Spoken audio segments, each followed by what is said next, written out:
Good morning, ma'am. This is Cheriza Alvinero from the SL Math. Today, I'm going to discuss about the exploratory study and self-assessment.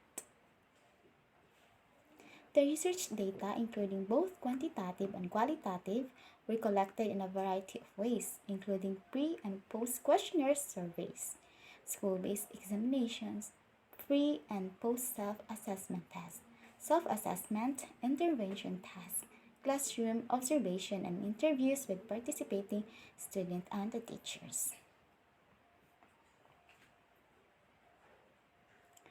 Okay, while the quantitative data showed that there appeared to be neutral or statistically non-significant influence of the self-assessment on students' achievements on school-based examination, the qualitative data, particularly the interviews with both teachers and students, showed that self-assessment can not only have teachers improve their teaching by responding to student reflection and feedback, but also promote student self-assessment, self-awareness, and metacognition in their own learning and hence help them become better reflective learning.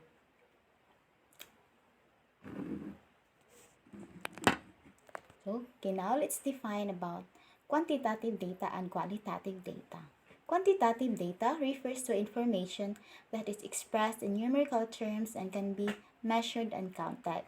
This type of data is used for statistical analysis, typically deals with objectives and measurable characteristics.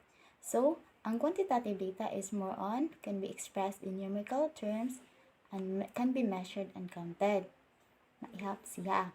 So, for example, is like height, weight, and temperature. So, and then qualitative data. Qualitative data consists of non-numerical information that is descriptive in nature. This type of data is often used to explore and understand underlying meanings, patterns, or qualities. So, for example, we have image, observations, and the open-ended responses is an example of a quantitative data. A quant I mean qualitative data. So qualitative data is also for viable for gaining insights into the complexity of human behavior or opinions on or experiences. Okay. The study found that the participating teachers were very confident about the use of self-assessment in their classroom teaching. They believe that self-assessment is a good strategy that would benefit teaching and learning of mathematics, and it can be integrated into their mathematics classroom. So in this study, they believe that self-assessment is a good strategy to use and that would benefit their teaching and also for the learning of mathematics of the student in the classroom. In particular, teacher felt that self-reflection can be done regularly as a routine activity. So, a self-reflection can be done regularly or is like a routine activity. In fact, one of the participating classes, after gaining the necessary experience during the class study. Similarly, all the student interviewed also supported the idea using self-assessment strategy in the classroom. Okay. Regarding the implementation issues, the results suggest that while self-assessment is quite feasible, so by mean feasible, it is capable of being used or deal with successfully. So capable of being done or carried out. Mean by feasible. So feasible to implement with both teachers and the students. It should still be used wisely, including making the requirements of self-assessment task to the student, giving student adequate instructions and help, and using it regularly but not too frequently. Pili na to siya magamit kanunay ay kanunay but dili lang siya magamit na to siya pero dili lang kanunay.